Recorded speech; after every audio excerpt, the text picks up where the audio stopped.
ओम शांति।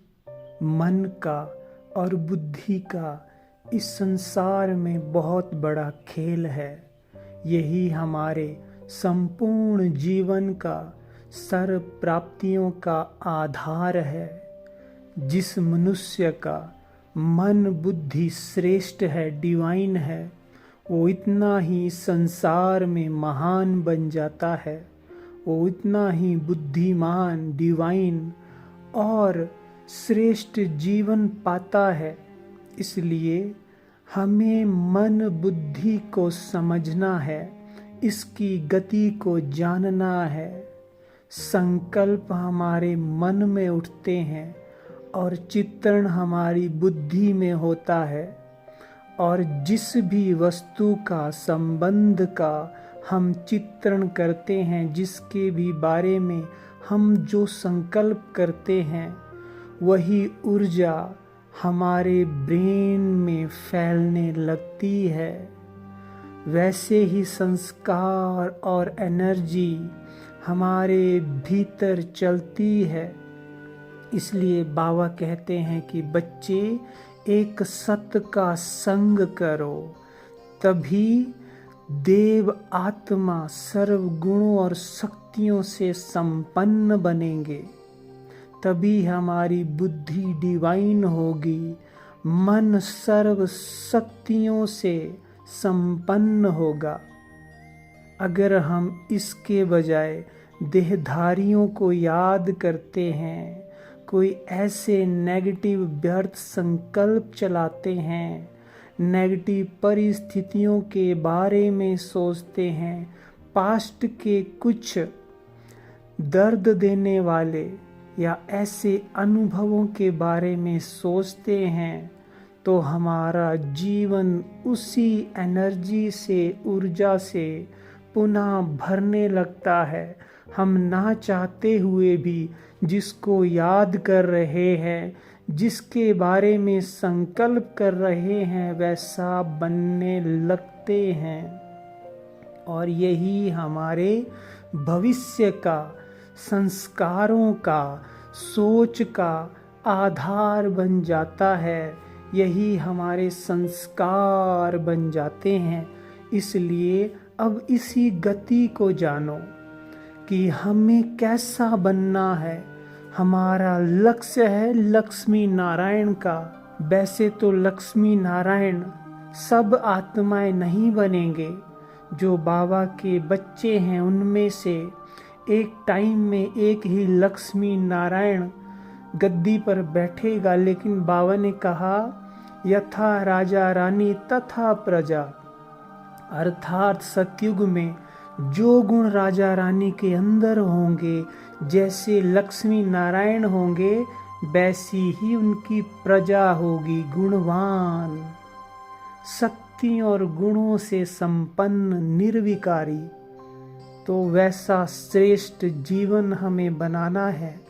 तो हमें अपनी स्मृति को, हमें अपनी बुद्धि की डोर को बाबा की तरफ लगाना पड़ेगा। क्योंकि संसार में हर चीज, हर संबंध, हर आत्मा विकारों से घिरी हुई है।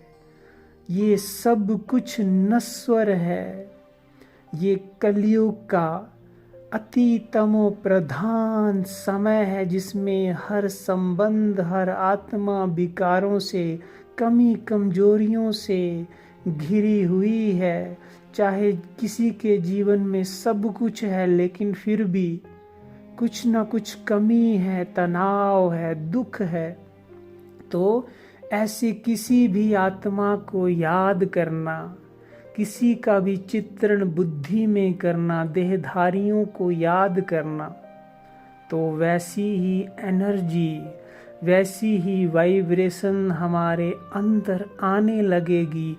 वैसी ही एनर्जी हम संचित करेंगे। तो वो एनर्जी कैसी होगी? क्योंकि देहधारियों के अंदर क्या है, उनकी मन बुद्धि, उनके अंदर कैसी एनर्जी है, वो सारी एनर्जी हमारे अंदर आ जाएगी। तो इसलिए बाबा कहते हैं सत्य का संग करो। एक बाबा को ही याद करो, कहीं भी देहधारियों में बुद्धि मत भटकाओ। देहधारियों को याद करना झूठ है, झूठ अर्थात दुर्गति का कारण है।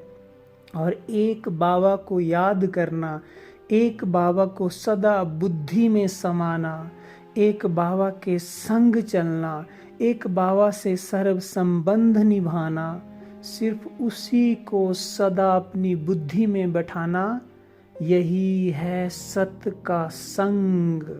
इसलिए कहते हैं सत्य का संग तार देता है। सत्य का संग हमें बहुत भाग्यवान सद्गति देने वाला है। इसलिए अब हमें एक सत्य बाप को ही अपने अंदर बिठाना है, उसे ही याद करना है, तो हम उस जैसा ही बन जाएंगे। क्योंकि हमारा बाबा बहुत मीठा है, गुणों का भंडार है, शक्तियों का सागर है। तो जितना जितना हम उसे याद करेंगे, हम वैसा ही बन जाएंगे और हम भविष्य कई जन्मों तक हर चीज से माला माल हो जाएंगे। क्योंकि जैसी मन बुद्धि हमारी होती है, वैसा ही हमारा जीवन होता है, वैसी ही हमें सांसारिक प्राप्तियां होती है, वैसी ही स्वतः ही सांसारिक व्यवस्था आपके लिए बन जाती है। क्योंकि बाबा कहते हैं बच्चे, देवता भी आत्मा है और अभी के मनुष्य भी आत्मा है, फर्क सिर्फ दैवी गुणों का है। तो ये दैवी गुण ही हमारे संसार का, सुख शांति का, सर्व संसारिक प्राप्तियों का आधार है। इसलिए अब हमें एक सिर्फ बाबा को ही याद करना है, क्योंकि अब हमें घर जाना है। अब हमें कई जन्मों का, पूरे कल्प का भाग्य बनाना है। अब हमें बाप समान बनना है। ये हमारी रिटर्न जर्नी है। ओम शांति।